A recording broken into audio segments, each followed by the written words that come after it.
안녕하세요. 자, 우리 2강 시작하도록 하겠습니다. 2강에서는 관세법에 대한 내용을 좀 볼 거예요. 자, 우리가 수출입 통관 절차에 대해서 보게 되면 그 수출입 통관 절차라는 거는 어느 법에 규정이 되어 있을까요? 관세법이에요. 우리 1강에서 말씀드린 것처럼 관세법의 목적은 수출입 물품에 대해서 부과 징수되는 관세라는 세금, 관세의 부과 징수, 그 얘기를 하고 있고요. 그 다음에 수출입 물품의 통관은 절차적인 내용이겠죠. 어떻게 통관이 되는지, 한마디로 외국 물품이 우리나라에 그냥 들어오는 그 과정들, 그 통관 절차에 대해서 보는 바로 그런 법입니다. 자, 소위 말해서 외국 물품이 우리나라에 통관 절차 없이 그냥 들어오면 어떻게 될까요? 그게 바로 밀수예요. 그렇죠? 우리가 흔히 보는, 우리가 흔히 보지는 않지만 뉴스에서 종종 나오는 밀수입이라는 게 바로 그런 겁니다. 통관 절차를 거치지 않고 바로 수입되는 경우, 밀수입의 가장 대표적인 예죠. 자, 그래서 관세법 내용을 보도록 할 겁니다. 자, 그래서 관세법이라는 거는 도대체 어디까지 봐야 되느냐? 관세법은 3단법이라고 얘기를 해요. 흔히. 관세법이 있고요. 법률이죠. 그 다음에 관세법 시행령이 있습니다. 대통령령이에요. 그 다음에 관세법 시행규칙, 기획재정부령입니다. 여기까지를 우리가 관세법이라고 얘기를 해요. 그리고 관세법에 관련된 여러 가지 특례법들이 있어요. 자, 우리 FTA와 관련된, 우리 FTA 하는데 FTA와 관련된 특례법이 또 뭐가 있을까요? FTA 관세특례법이라고 우리가 흔히 줄여서 얘기하는데요. 걔의 풀네임은 자유무역 협정의 이행을 위한 관세법의 특례에 관한 법률이에요. 자, 그 다음에 또 수출용 원재료, 우리나라 같은 경우에는 원재료를 수입해서 그걸로 제조 가공을 해가지고 수출을 하는 경우가 많이 있습니다. 그때 환급을 해줘요. 그래서 수출용 원재료에 대한 환급에 관한 관세 특례법이라는 게 또 있어요. 이런 특례법들이 있는데 이거는 어떨까요? 만약에 자, 아까 말씀드렸던 FTA 특례법, 자유무역 협정의 이행을 위한 관세법 특례에 관한 법률, 얘가 관세법과 부딪힌다면, 상충한다면 누가 먼저 적용이 돼야 되는, 누구한테 우선권이 있을까요? 특례법이죠. 그렇죠? 그래서 이런 특례법들도 있다라는 거 알아두시면 되고요. 자, 그럼 우리 관세법 얘기로 돌아가 봅시다. 관세법이라는 건 구조가 어떻게 되어 있냐? 1장부터 13장까지 이루어져 있어요. 자, 여기서 관세 얘기는 어디에 나오고 통관에 대한 얘기는 어디에 나오는지 우리 대략적으로 한번 정리를 한번 해볼 거예요. 우리가 봐야 되는 법이 관세법인데 한번 봅시다. 관세에 관련된 부분. 관세에 관련된 부분을 우리가 좀 보실 거예요. 관세라는 거는 크게 우리가 뭘 보셔야 되냐? 관세라는 세금을 왜 우리가 내야 되나요? 왜 내야 되나요? 그런 것들을 우리가 납세 의무의 성립이라고 얘기해요.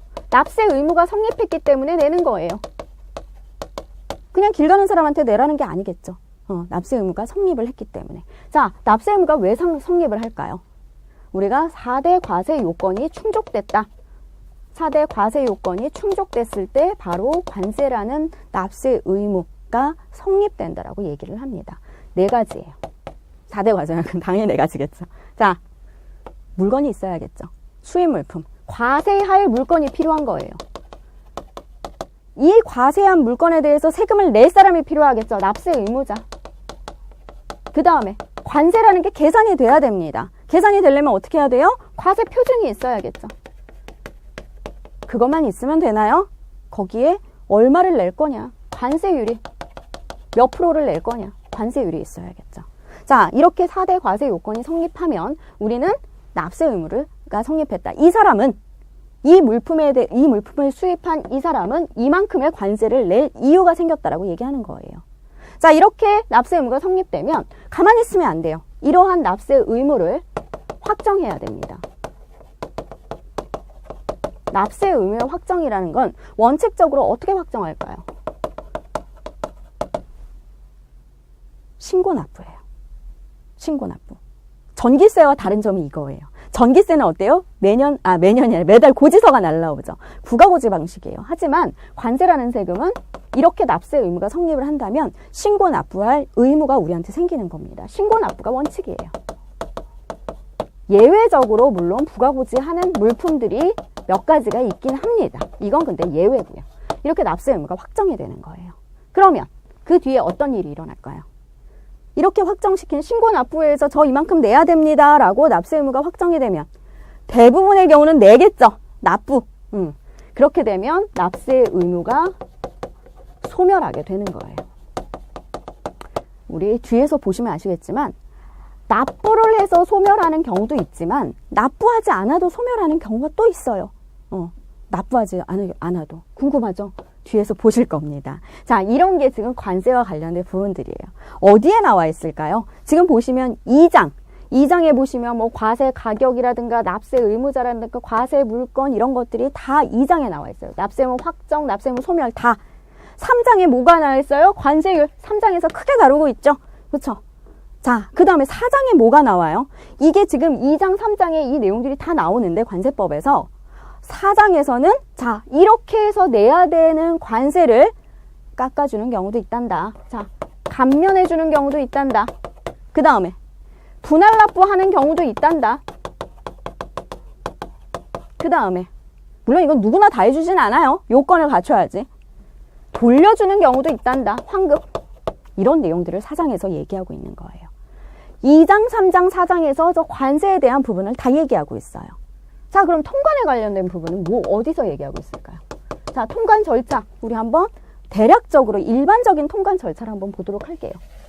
자, 배가 출항을 합니다. 외국에서 출항을 하겠죠. 뭐 미국, 중국 이런 데서 배가 떠났어요. 비행기가 떠났어요. 우리나라 인천항에, 인천공항에 입항을 합니다. 그럼 집에 가져가요? 이게 바로 밀수라 그랬죠. 집에 가져가면 안 돼요. 보세구역에 장치를 해야 돼요. 여러분들이 일하는 장소가 바로 이 보세구역이에요. 굉장히 중요한 장소죠. 세금이 유보된, 세금이 보류된 일정 구역을 우리가 보세구역이라고 얘기하는 거예요. 자, 이런 데다가 물건을 다 같이 장치를 해놓고 어떻게 하죠? 여기서 수입신고를 하는 겁니다. 자, 이 수입신고가 오케이, 났다라는 걸 우리가 수입신고 수리됐다라고 얘기해요. 그러면 이제 집에 가져갈 수 있어요. 이게 가장 일반적인 통관 절차입니다. 물론 보세구역에 들어가지 않는 경우도 있어요. 물론 수리되고 나서 반출하는 게 원칙이지만 물건 그 전에 가져가는 경우도 있어요. 수입신고 입항하기 전에 하는 경우도 있어요. 이건 예외적인 거고요. 일반적인 절차들은 이렇게 이루어지는 거예요. 그러면 이 내용들이 어디에서 나오는지 한번 봅시다. 우리 출항부터 입항까지 이런 과정들. 자, 입항을 했는데 예를 들어서 입항을 했는데 외국무역선이요. 인천항에 들어와요. 외국무역기가 인천공항에 들어옵니다. 하나도 이상할 게 없죠. 근데 외국무역선이 대천해수욕장으로 들어와요. 외국무역기 비행기가 어디 뭐 헬기장으로 들어옵니다. 그거 어때요? 그건 전쟁이에요. 그쵸?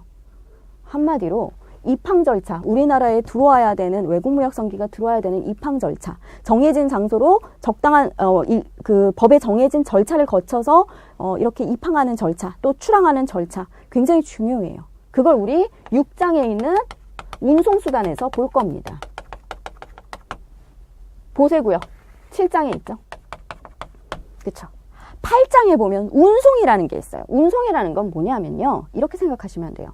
거의 대부분의 운송 부분에서 다루는 게 뭐냐면 보세운송이에요. 보세운송.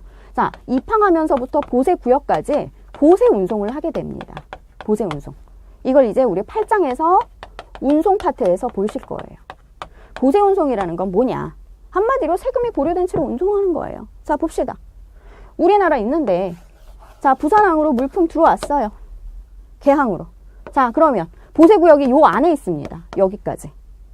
그러면 여기서부터 지금 부산항에서부터 보세구역까지 가야 돼요. 어떻게 갈 거예요? 쇼핑백에 넣어갖고 갈 수는 없잖아요. 그쵸? 어떻게 가야 되죠? 운송해야죠.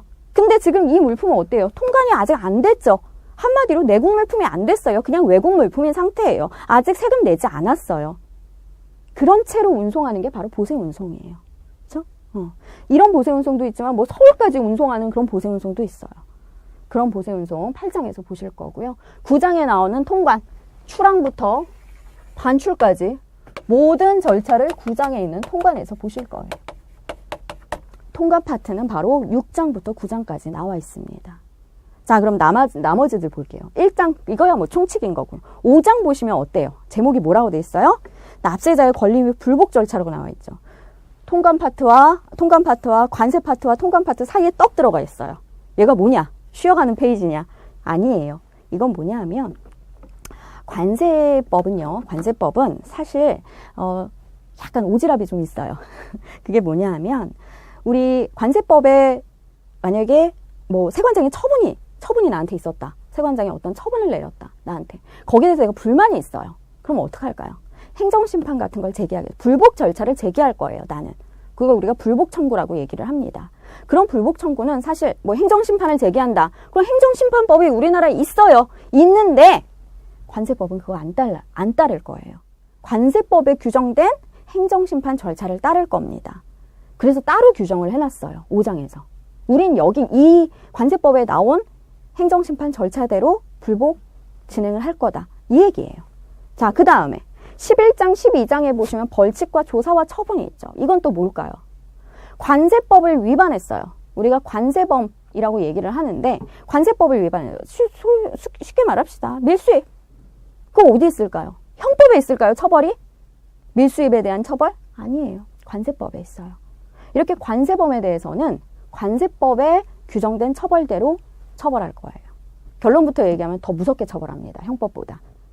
자, 그 다음에 보칙이야. 보칙인 거고요. 10장의 세관공무원 얘기는 얼마 되지 않아요. 그래서 세관공무원 뭐 자료 제출 요청 어떻게 하고 어디까지 뭐 자료 제출 요청을 할 수 있는지 그런 절차적인 내용들이 나와 있는 그런 곳입니다. 그래서 중요한 부분들, 관세 파트와 통관 파트, 그 다음에 행정 구제 파트, 그 다음에 처벌 파트, 이런 부분들 위주로 이제 나눠서 보시면 돼요. 자, 관세법 적용 원칙을 한번 보도록 할게요.